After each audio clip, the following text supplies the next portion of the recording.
This podcast is brought to you by WorkL, a platform helping people get happier at work. Find out more at workl.co. Work happier. Talking about happiness and being happy at work isn't a fluffy thing. Some people might say it's all a bit woke. It's hard-nosed, you can measure it in business, and it has commercial benefits. Welcome to the Happy WorkLife Podcast, where people with inspiring careers reflect on how happy they have been in their working lives. On this podcast, we hear from a range of people working in business, startups, science, academia, media, healthcare, fashion, and much more, and find out which roles gave them the most satisfaction and, importantly, what they have done to get happier at work. So, sit down with me, Mark Price, founder of WorkL, to help you get happier at work. WorkL is the platform where you can find a job in the happiest companies, take our happiness test, network, and get career support from experts, and much, much more. I'm Becca Smith from WorkL, and we're turning the tables on our founder, Mark, and interviewing him in this episode. We'll hear all about his new book, Happy Economics, and why you should read it.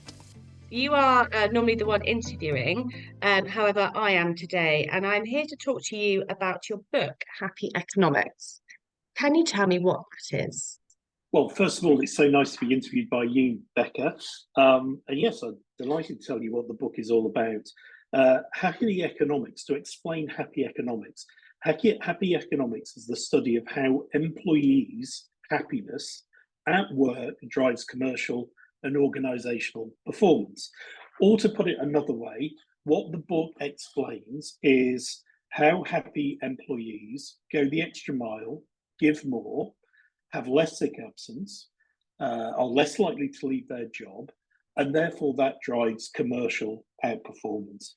And it's better for the individual, it's better for organisations, and it's better for a country's economy. So Happy Economics is that study. And what we do at WorkL is we help organisations to measure that extra effort that an individual gives. We compare it to their competitors, and we can put a number on it.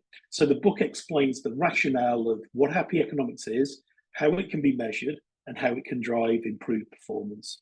And within the book, you have a number of people contributing their thoughts to it. What's one of your top contributions? Oh, well, there are, as you say, there are lots of brilliant people who very, very happily were prepared to give their time, because what they recognise is that Happy Economics works. Well, there are so many tips. There are tips on mental health at work. There are tips on how to have an inclusive workforce. But the one that really resonates with me, I think, is the contribution from Anne Franker, the CEO at the Chartered Management Institute. And she just talks about the power of the importance of having a good manager, and that managers are trained and skilled. So if I had to pick one, which is a little onerous, that's the one I would pick. Why did you write it? How many years has this been in the making? Well, quite a long time. After I'd left John Lewis and Waitrose, which is a long time ago now, 9-10 years ago, I wrote a book about the philosophy of John Lewis and Waitrose and how it works. And that really set me on a path of building WorkL, the digital platform that I built to help individuals and businesses track and measure and improve workplace happiness. And now, having run that platform for 5 or 6 years, I just had a huge amount of data. And what the data clearly showed was that the happier and more engaged employees were in their jobs, the better the commercial performance of the company. So over the course of practically putting in place steps, measuring happiness at work, so flight risk, well-being risk, a whole host of things, what I was able to do is to collate this book to demonstrate that there really, really is a link between commercial organisational performance and the happiness of people. So it was that overwhelming evidence that made me think now's the right time to put this in a book and to share it more widely, because it's an easy way for companies to improve their performance, to measure how happy their people are, to measure how happy their people are and how much extra discretionary effort they get with those people compared to other organisations that they either compete with or sit alongside. And who should be reading the book? Is it for everybody? It's not just for business leaders? I would say that all managers should read the book. There's something in there for every single manager on what makes your team happy. So I would say every single manager, and my hope is to write something else over this winter, so that next year I can write a book about individuals. So for every individual that goes to work, what is it that can make you happy, and how can you make yourself happier at work? And what's the one takeaway that you want people to take away from the book, after reading it? What's the one thing that you want people to remember?